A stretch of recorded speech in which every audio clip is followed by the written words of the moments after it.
Assalamualaikum warahmatullahi wabarakatuh. Sebelumnya perkenalkan, nama saya Edi Septian dari kelompok 4. Di sini saya akan membahas mengenai sebelum ke pengertian masyarakat madani, yaitu terlebih dahulu ke pendahuluan mengenai masyarakat madani. Masyarakat madani atau yang lebih dikenal dengan civil society dapat diterjemahkan sebagai masyarakat yang beradab dalam membangun, menjalani, dan memaknai kehidupannya. Kata madani sendiri berasal dari bahasa Arab yang artinya sipil atau civilized, atau yang berarti beradab. Istilah masyarakat madani muncul oleh Anwar Ibrahim, mantan wakil Perdana Menteri Malaysia. Menurutnya, masyarakat madani merupakan sistem sosial yang subur berdasarkan prinsip moral yang menjamin keseimbangan antara kebebasan individu dengan kestabilan masyarakat.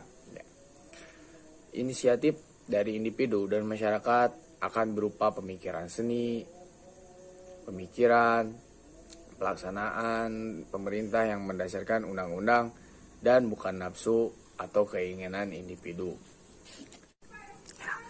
Dewan Rohajo mendefinisikan masyarakat madani sebagai proses penciptaan peradaban yang mengacu kepada nilai-nilai kebijakan bersama.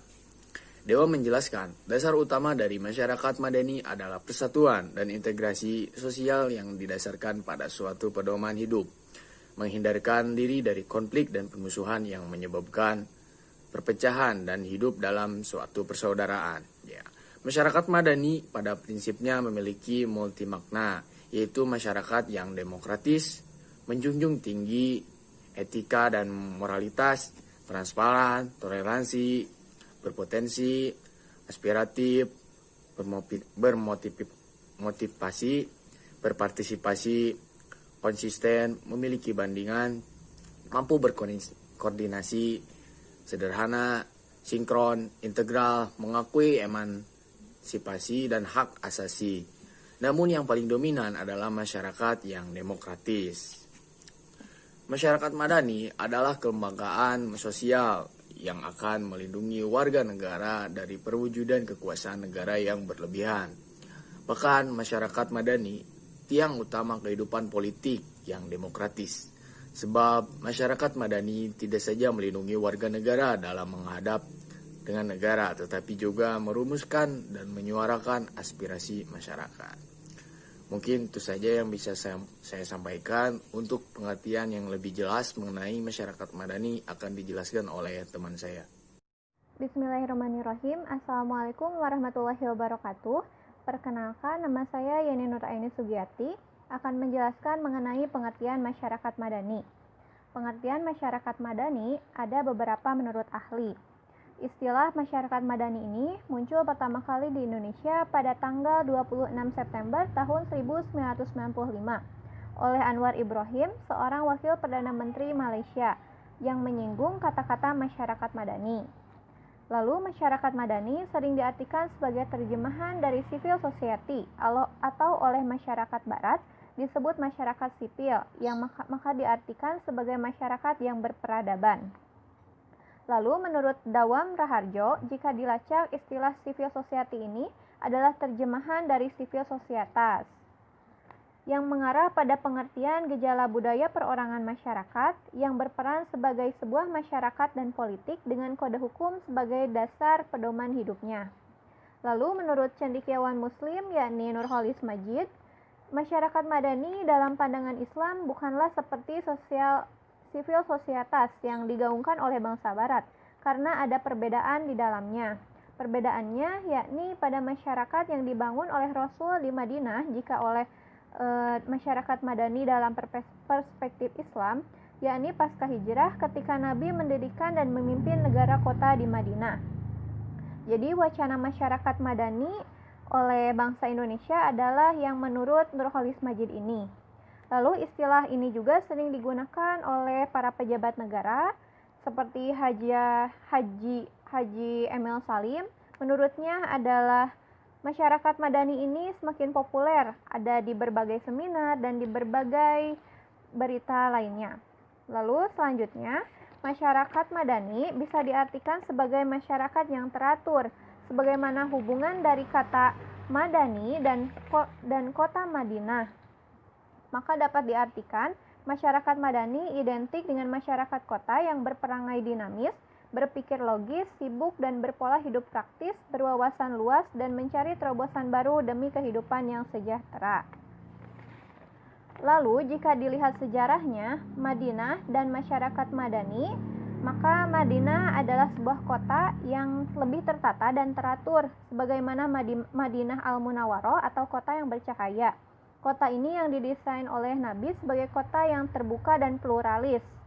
Nabi membangunnya dengan membuat perjanjian pada saat itu kaum Muhajirin dan Ansor dari komunitas Islam dan luar Islam atau Yahudi di pihak lain. Perjanjian ini agar terhindar dari perang suku, serta agar mempertahankan kondisi yang kondusif di Madinah, sebagaimana tertera di Piagam Madinah, yang menjadi landasan persatuan masyarakat Madinah yang heterogen atau berbeda-beda. Nah, di Indonesia ini kita kerap mendengar istilah Madani, dan memang ada kaitannya dengan Madinah. Istilah masyarakat Madani ini berasal dari bahasa Arab, dan juga bisa diartikan dari kota Madinah yang berarti kota yang teratur dan beradab. Sebuah kota yang memiliki sifat dan ada perilaku kesopanan yang tinggi. Contoh kehidupan madani atau masyarakat yang madani adalah dengan menjunjung tinggi nilai toleransi, saling menghargai atas pluralis atau menghargai perbedaan sesama, dan berhidup di antara demokrasi, serta menjunjung tinggi kehidupan sosial dan beradab dalam kehidupan berbangsa dan bernegara. Terima kasih. Assalamualaikum warahmatullahi wabarakatuh. Saya Salma Kalanaina di sini akan menyampaikan materi selanjutnya, yaitu masyarakat madani dalam perspektif Islam. Nah, di subbab ini ada 4 poin. Yang pertama, ummatan wahidah. Ungkapan ini terdiri dari 2 kata, yaitu ummah dan wahidah. Kata ummah sendiri berarti masyarakat atau sekelompok manusia, sedangkan kata wahidah itu bentuk muannas dari kata wahid yang artinya satu. Ungkapan ini itu ada di Al-Quran sebanyak 9 kali, yang diantaranya di Quran Surat Al-Baqarah ayat 213. Nah, di dalam ayat ini ditegaskan bahwa manusia dari dulu hingga kini merupakan satu umat. Manusia tentu pasti berbeda-beda dalam profesi ataupun kecenderungannya.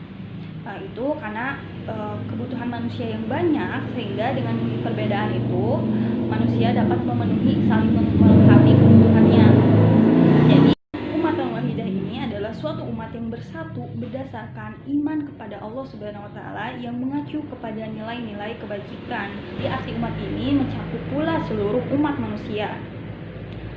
Kemudian yang kedua adalah ummatan wasatan. Istilah ummatan wasatan ini mengandung makna masyarakat ideal. Istilah ini antara lain terdapat dalam Quran Surat Al-Baqarah ayat 143. Dalam ayat tersebut dijelaskan bahwa kualifikasi umat yang baik adalah ummatan wasatan, yang berartikan dasar pertengahan atau modern. Pada posisi pertengahan dapat menjadikan masyarakat tersebut tidak memihak ke kiri ataupun ke kanan, yang kemudian bisa mengantarkan manusia untuk berlaku adil. Dengan terwujudnya masyarakat ideal pada posisi tengah, ummatan wasatan akan memberikan dampak terhadap masyarakat yang hanya larut pada pemikiran terhadap alam materialisme atau hanya larut pada alam rohani saja. Konsep posisi tengah atau ummatan wasatan ini menjadikan manusia mampu memadukan aspek material dan spiritual di kehidupannya sehari-hari. Mungkin segitu saja materi yang saya sampaikan. Mohon maaf bila ada kesalahan kata. Wabillahi taufiq wal hidayah. Wassalamualaikum warahmatullahi wabarakatuh.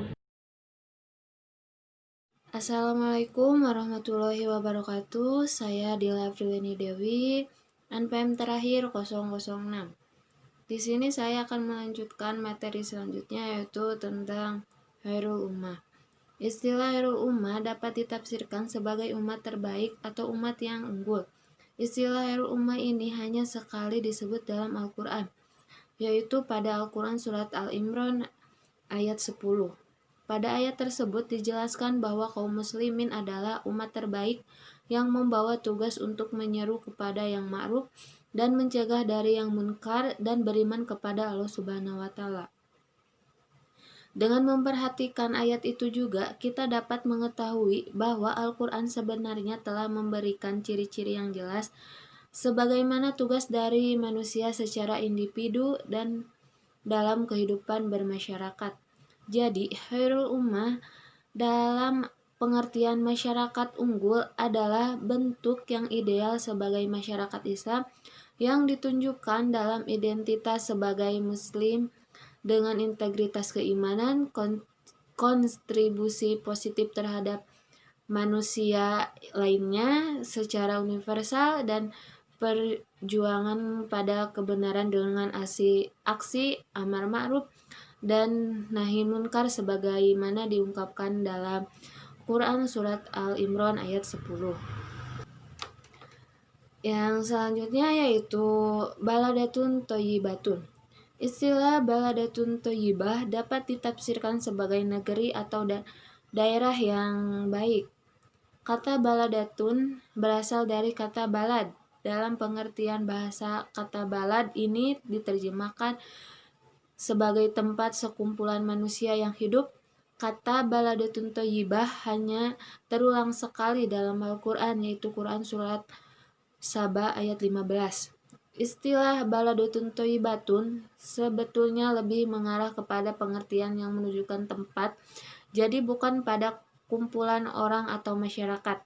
Namun istilah ini harus tetap dimunculkan pada materi masyarakat madani ini dengan alasan baladatun thayyibatun adalah sebuah tempat yang di dalamnya terdapat masyarakat yang terbaik, unggul, dan ideal. Sekian dari saya. Wassalamualaikum warahmatullahi wabarakatuh. Assalamualaikum warahmatullahi wabarakatuh. Perkenalkan, nama saya Malako Malasari. Di sini saya akan menjelaskan ciri masyarakat ideal. Yang pertama yaitu beriman. Ideal menurut Al-Quran yaitu kondisi di mana masyarakat mempunyai pondasi keimanan yang kokoh kepada Allah Subhanahu wa Ta'ala. Iman yang dimaksud yaitu keimanan yang diajarkan oleh Al-Quran dan hadis Nabi Muhammad SAW. Yang kedua adalah amar ma'ruf. Amar ma'ruf dapat diartikan memerintah atau mengajak kepada kebaikan. Contohnya, kita mengajak untuk orang-orang bersedekah, mengajak sholat berjamaah, mengajak berpuasa ketika bulan Ramadan. Ketiga yaitu nahi munkar. Nahi munkar yaitu segala sesuatu yang melanggar norma-norma agama dan budaya atau adat istiadat dalam suatu masyarakat tertentu. Nahi munkar ini kebalikan dari amar ma'ruf. Nahi munkar contohnya kita melarang untuk berbuat syirik kepada orang lain, melarang untuk menggunakan narkoba, atau melarang untuk mengejek.